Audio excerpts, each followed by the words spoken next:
Fala pessoal, tudo bem com vocês? Professor Dudu aqui.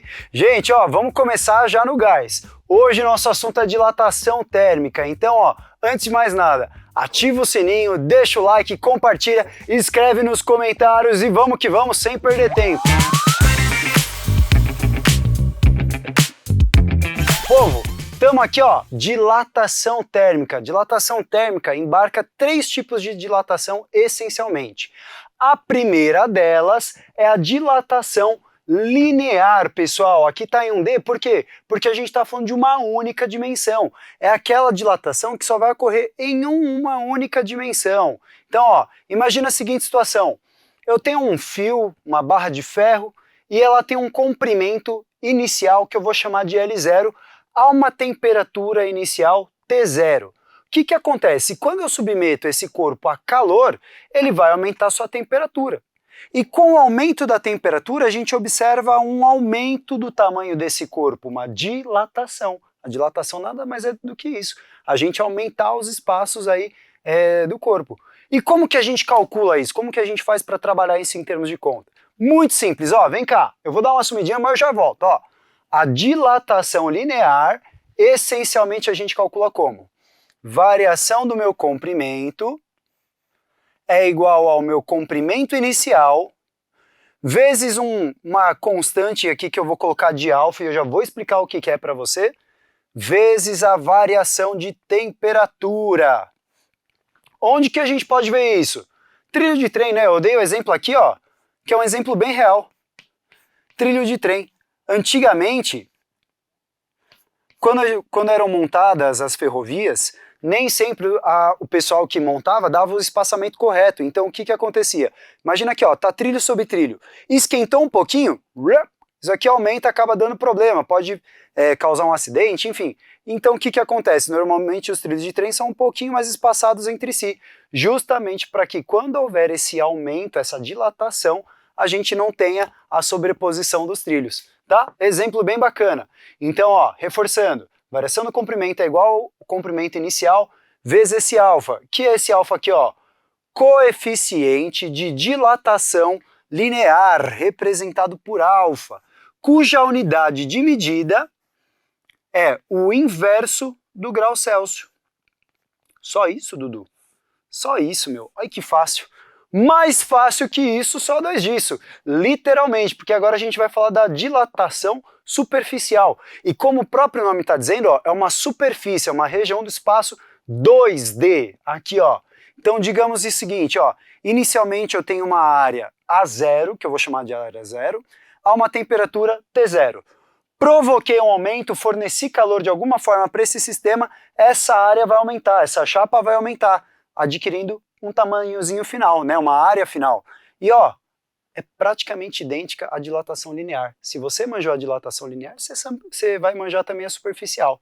Eu vou ter aqui o seguinte, a variação da área é igual à área inicial vezes um coeficiente aqui de dilatação beta vezes a variação de temperatura.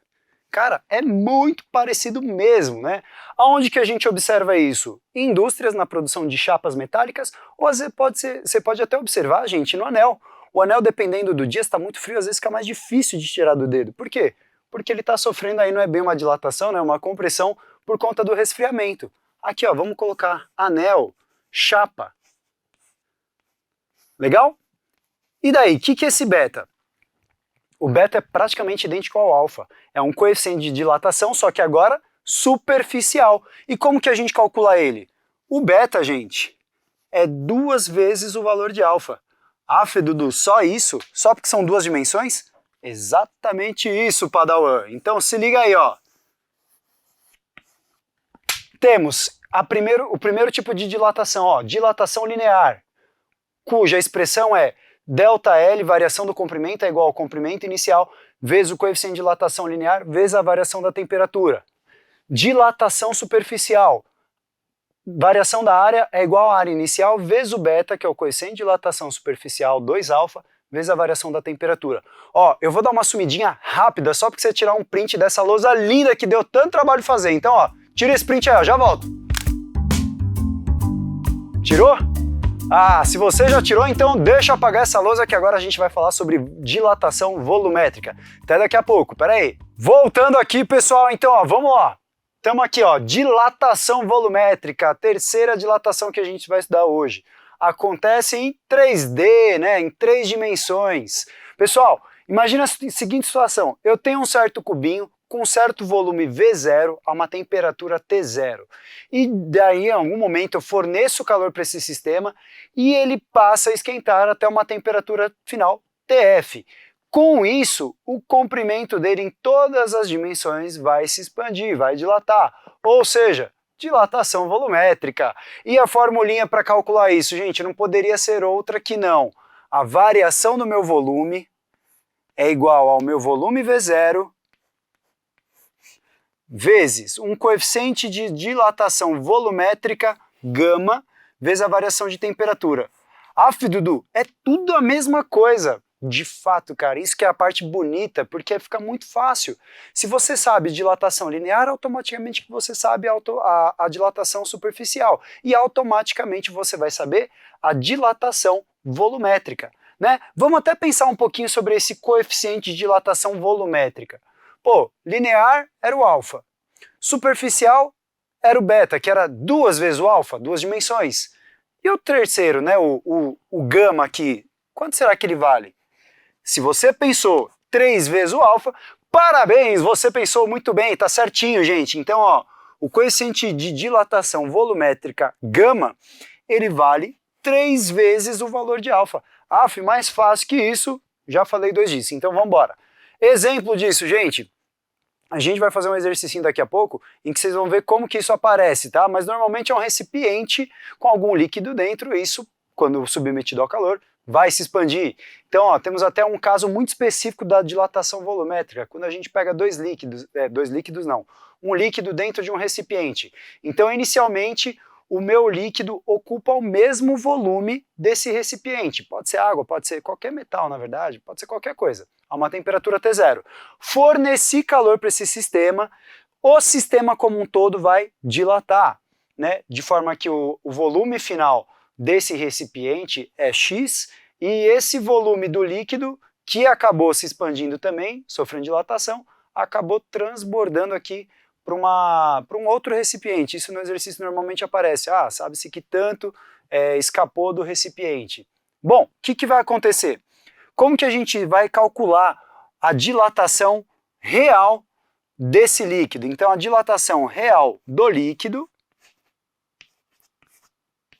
é igual a, ou melhor, a variação do volume do líquido é igual à variação do volume do recipiente mais a variação do volume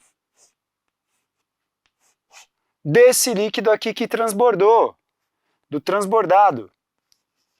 E é só isso, gente. Olha que fácil. Opa, escrevi errado, né? Transbordado. Só isso. Então, ó, vamos dar uma pausa, vamos fazer o exercício que isso aqui vai ficar ainda mais claro, tá bom? Ah, peraí, tira o print. Vamos embora então para fazer um exercício aqui para ver se encaixa de vez. Ó, vem cá, vai aparecer para vocês. Na figura a seguir, observa-se um recipiente que contém um líquido até a altura de 3H. A outra parte da altura H permanece vazia. Se o conjunto for aquecido, pode-se afirmar que a razão entre o coeficiente de dilatação volumétrica do líquido e do recipiente para que, após o aquecimento, o volume da parte vazia permaneça o mesmo, valerá. Gente, o que acontece aqui? Ó? Ele está dizendo para nós que, após o aquecimento, essa diferença ainda vai se manter. Obviamente que os tamanhos vão ser alterados, mas a diferença vai se manter. Acabou por aí. Por quê? Se ele está dizendo que a diferença vai se manter, isso quer dizer que a variação do volume do líquido tem que ser igual à variação do volume do recipiente. Vixe, agora você tá craque nisso já, né, meu? Você já sabe como calcular isso, né?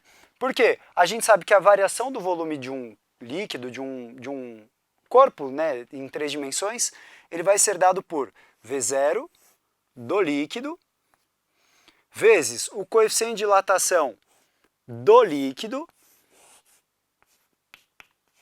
vezes a variação da temperatura.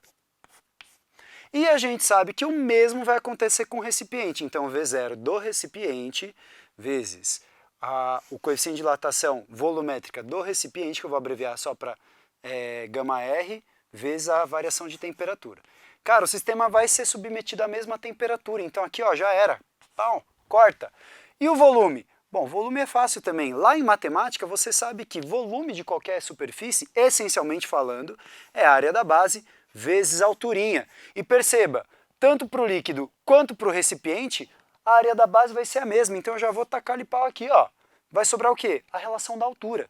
Então, eu vou falar que a altura inicial do líquido, 3H, vezes o coeficiente de dilatação volumétrica, é igual ao volume inicial do recipiente, que é base vezes altura vezes o Hzão, ó. Hzão é 3H mais H, 4H, vezes o coeficiente de dilatação volumétrica do recipiente. Acabou, gente, ó. H com H some.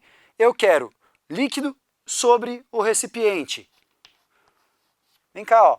Esse está multiplicando, passou dividindo. Então eu vou ter aqui coeficiente de dilatação do líquido dividido pelo coeficiente de dilatação do recipiente é igual a 4, 3 estava desse lado multiplicando, passou dividindo, 4 sobre 3.